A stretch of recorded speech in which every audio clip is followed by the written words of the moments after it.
हिंदी समाधान चैनल में आप सभी का स्वागत है। आज हम काव्य के भेद के बारे में बताएंगे कि काव्य के भेद प्रमुख रूप से कितने प्रकार के होते हैं और उनके अंतर्गत कौन-कौन से उपभेद होते हैं, उसके बारे में बताएंगे और उनके उदाहरण देंगे और उनकी परिभाषाएं भी बताने का प्रयास करेंगे। तो चलते हैं कि काव्य के भेद।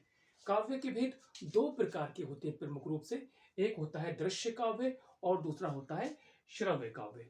दृश्य काव्य क्या होता है? जिसे देखा जा सके, वह दृश्य काव्य होता है। यानी कि ऐसा काव्य जिसको किसी माध्यम से देख सकें हम, वह दृश्य काव्य कहलाता है। और जिस काव्य के माध्यम से हम कुछ सुन सकें, उसे कहा जाता है श्रव्य काव्य।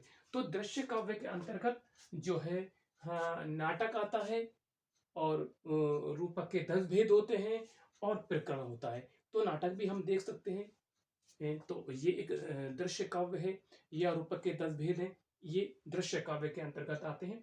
और उधर दूसरी तरफ है श्रव्य काव्य, जिसे हम देख सकें। तो इसके अंतर्गत दो भेद हैं, पद और गद। गद के अंतर्गत गद की विविध विधाएं आती हैं, जैसे कि नाटक है, उपन्यास है, कहानी है, रिपोर्टाज है, संस्मरण है, रेखा चित्र है, आत्मकथा है, जीवनी है, डायरी है, रिपोर्टाज है और साक्षात्कार है। गद की विभिन्न विधाएं हैं जो गद के अंतर्गत आती हैं। दूसरी ओर है पद। पद के अंतर्गत ये प्रबंध काव्य और मुक्तक काव्य दो काव्य आते हैं। तो जो प्रबंध काव्य किसे कहा जाता है, मुक्तक काव्य किसे कहा जाता है, पहले ये समझने का प्रयास करेंगे कि प्रबंध काव्य उसे कहा जाता है जब कोई साहित्यकार किसी रचना को क्रमबद्ध रूप में लिखता है। यानी कि बाल्यावस्था से फिर किशोरावस्था, फिर किशोरावस्था से फिर वृद्धावस्था। तो ये क्रम है। तो इस क्रम में जब हम किसी का हम प्रबंध काव्य लिखते हैं, चाहे वो वीर योद्धा हो, चाहे वो कोई महापुरुष हो या कोई विशिष्ट व्यक्ति हो, तो उसको हम क्रमबद्ध रूप में जब हम लिखते हैं तो उसे कहा जाता है प्रबंध काव्य। और मुक्तक काव्य किसे कहते हैं कि जब कोई साहित्यकार कोई भी काव्य क्रमबद्ध रूप में नहीं लिखता है ना, उसका प्रत्येक छंद पृथक होता है, अलग अलग होता है, उसे कहा जाता है मुक्तक काव्य। अब प्रबंध काव्य के अंतर्गत दो आते हैं, एक महाकाव्य और एक होता है खंड काव्य। महाकाव्य किसे कहा जाता है कि जब किसी साहित्यकार द्वारा या किसी लेखक द्वारा या कवि द्वारा जब किसी महापुरुष, किसी वीर योद्धा या किसी विशिष्ट व्यक्ति के संपूर्ण जीवन को कोई किसी वर्णन द्वारा या किसी कथा के माध्यम द्वारा उसको प्रस्तुत किया जाता है।